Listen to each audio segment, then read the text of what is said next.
همان خدایی که از زیر بحر بالکن میبرارد چگونه بالای بحر ولکان لخچه علاب سرخ میرود، تمام بحر و آکیانها روز قیامت پیش از برپا شدن قیامت مبدل به آتش میشود.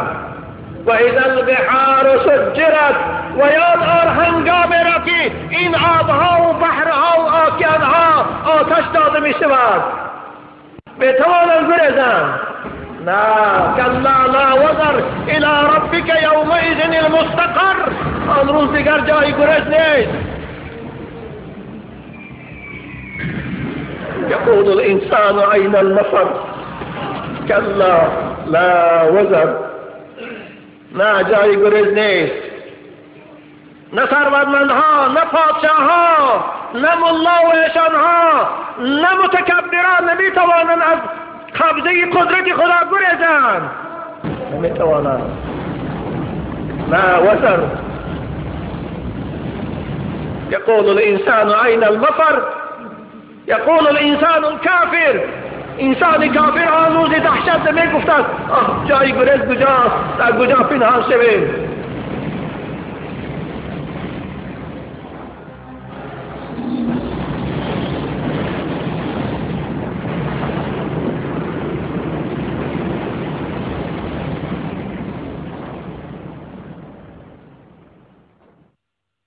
که گوید خدای عالم الغیب توی واقف باش یا بشکورای، بروی من چه ها کرد آدمی زاد دست ابن آدم داد فریاد. خدایا تو میدانی که در بالی من اینها خونریزی کردن، اینها زنا کردن، فاحشه خانه کشادن، طرب خانه کشادن. فساد و فتنه و فسق و عصیان، فساد و فتنه و فسق و عصیان، گناه کردن تا دادنی جان. گران بارم من از عصیان ایشان. خدایا دیگر من باری وزنین اینها را برداشت نمیتونم. آن روز ببین عزیزان من از باری جسد ما وزنینی میکند. گرانبارم من از عصیان ایشان، شد از مدفونشان خاکم پریشان. ندارم طاقت عصیان آن با این بار، زمن این عاصیان را زود بردار. من طاقت این باری بدبینی این گناهگارا را برداشتن ندارم. اکنون زودتر اینها را از درون من بیرون کن.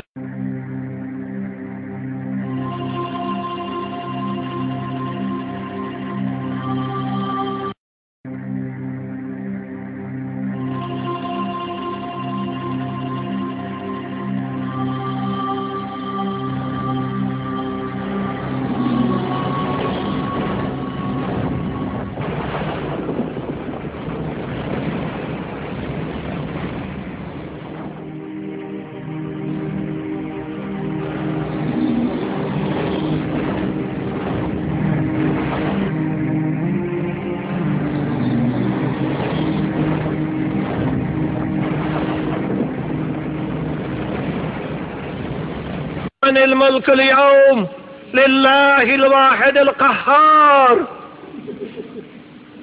امروز پادشاهی حقیقی کیست؟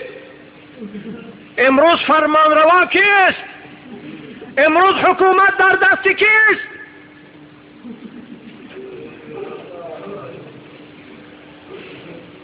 لله الواحد القهار.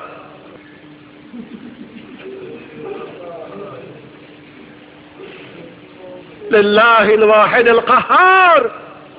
امروز حاکم، امروز حکومت دار، امروز فرمان بردار، امروز حاکم سودیه فقط الله است. خدای یکتای غالب و توانا که همه موجودات نابود کرد فقط اوست. لله الواحد القهار.